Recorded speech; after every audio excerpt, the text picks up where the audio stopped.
안녕하세요. 점검중 3학년 학생들. 다시 한번 온라인 수업으로 찾아오게 된 역사 어방쌤입니다. 진짜 코로나 사태가 도무지 좋아지지가 않네요. 지금 뭐 140번대까지 지금 울산 확진자 접어들었던데 아무래도 당분간은 이렇게 한 학년 등교가 선생님 생각에는 지속되지 싶습니다. 그러면서 선생님 이번에 2주치 학습지 미리 준다고 줬는데 솔직히 거기까지 진도가 나가질진 모르겠지만 어쨌든 최선을 다해서 나가보도록 하겠고요, 여러분.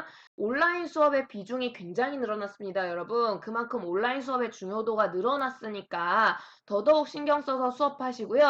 특히 오늘 수업할 요 내용, 요 부분이 얘들아 법정 용어가 되게 많아서 그러니까 바꾸면 한자어로 된 어려운 표현들이 굉장히 많이 나와서요. 내용 자체는 솔직히 별거 아닌데 한자어 때문에 학생들이 많이 어려워하는 파트입니다. 그러니까 요 파트는 선생님 개인적인 추천으로는 개념어, 그러니까 이 단어들 정리를 좀 해주시는 거를 추천드리는 바이고요.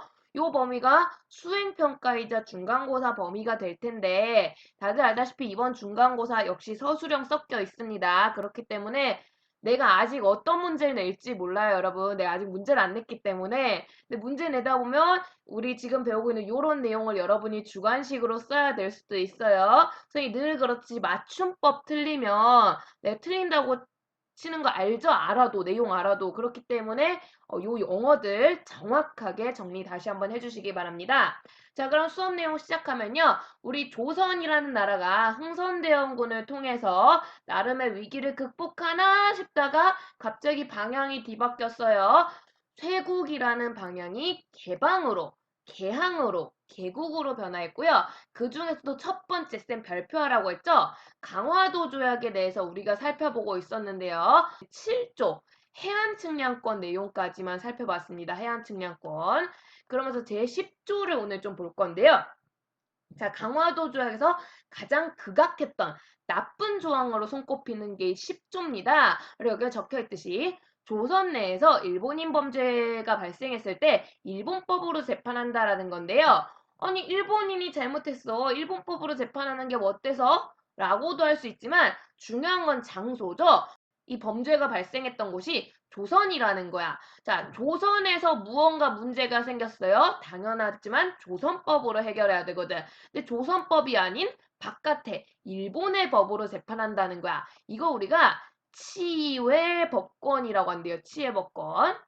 실은 이 치외법권은 원래 보호를 해주기 위한 장치로 만들어진 거예요. 실은 여기 있는 것처럼, 그러니까 조선 내 일본인이 왔어요. 외국인이 왔단 말이야. 가끔씩 이 외국인들이 찾아올 때, 뭐 여행으로 오는 경우도 있고, 돈 벌려고 오는 경우도 있고, 많은 경우의 수가 있지만, 자기 나라를 위해서 어쩔 수 없이 다른 나라에 가시는 분들이 가끔 있거든요. 자기 나라의 이익을 뭔가 알리기 위해서, 문제 상황을 해결하기 위해서, 이럴 때 다른 나라와의 갈등을 각오하고서라도 자기 나라를 위해 희생정신을 발휘해서 오시는 분들이 있어요. 바로 외교관입니다. 실제로 이 치해법권은 지금도 이 외교관들을 보호하기 위한 법적 수단으로 존재하고 있거든요. 그래서 만약에 이 외교관들이 자기 나라 이익을 뭔가 알리기 위해서 다른 나라와의 전쟁이 일어날지도 모르는 분쟁 상황에서 문제 해결을 위해 다른 나라에 갔다가 뭐 사소한 법적 분쟁이 생기게 됐을 때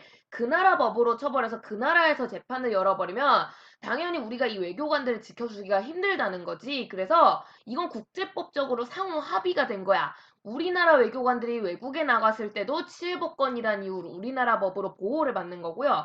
반대로 외국 외교관들이 우리나라 왔을 때도 이 치해법권으로 자국의 법에 의해서 보호를 받는 거거든. 그 원래는 그래서 이게 좋은 의미로 진행이 되는 건데 여기서 문제는 외교관한테만 적용하는 게 아니라 일본인 모두에게 적용을 했다는 거죠. 그래서 일본인 하나부터 열까지 범죄자가 나타났다. 그러니까 외교관이 아니어도 누구나 보호를 받을 수 있다라는 거야. 그만큼 일본인들은 조선 내에서 자유롭게 활동이 가능한데요. 참고로 요거 되게 잘 보여주는 게 여러분 그 미스터 선샤인 드라마 보시면 구동매라는 캐릭터가 있거든요. 그 유연석 씨가 맡았던 캐릭터인데 보면은 그 약간 건달 사무라이로 나와가지고 조선인들 막 협박하고 칼로 찌르고 막 살인죄 저지르고 별짓을 다 해요. 근데 이 아저씨 처벌 거의 안 받거든. 잠깐 잡혀갔다 뭐 바로 풀려나기도 하고 그런 게 바로 요 치해법권 때문에 우리 조선에서는 이 사람을 처벌할 수가 없었던 거야. 얘가 일본인으로 나오거든요. あの朝鮮人の女は見るからに身分の高い家の娘だな。朝鮮の家の女をもてそぶのは簡単なことさ。純潔を奪われると自分で死ぬから。そりゃ都合がいいね。勝手に死んでくりゃ面倒がない。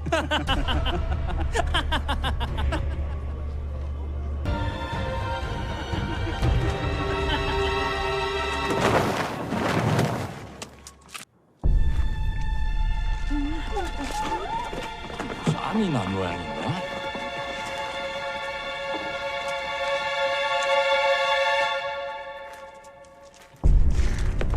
아이고, 싸움이 아니라 뭐가 또 거슬린 모양입니다. 저기 저 칼찬자가 구동배라고 요 일대를 꽉 잡고 있는 오야부. 아이고 이제 보지 마이소 눈 빼립니다.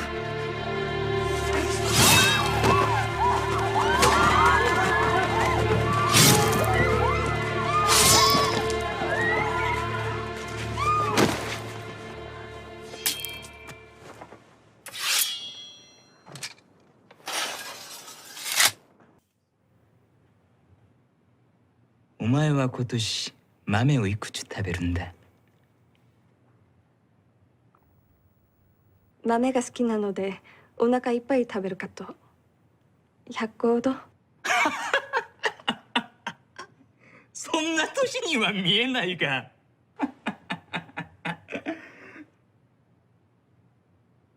お前今年でいくつになる25です。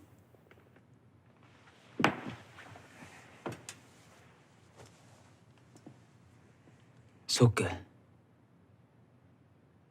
それでも100個食べるのか。お前朝鮮人だな。日本には節分に豆まきの後、年の数だけ豆を食べる風習がある。お前がいくら孤児でもそれを知らないはずがない。朝鮮人でない限りな。全ての情報と高位権職たちが出入りするこの場所で朝鮮人が日本人のふりをして今まで何を手に入れた。殺せば殺しなさいよ。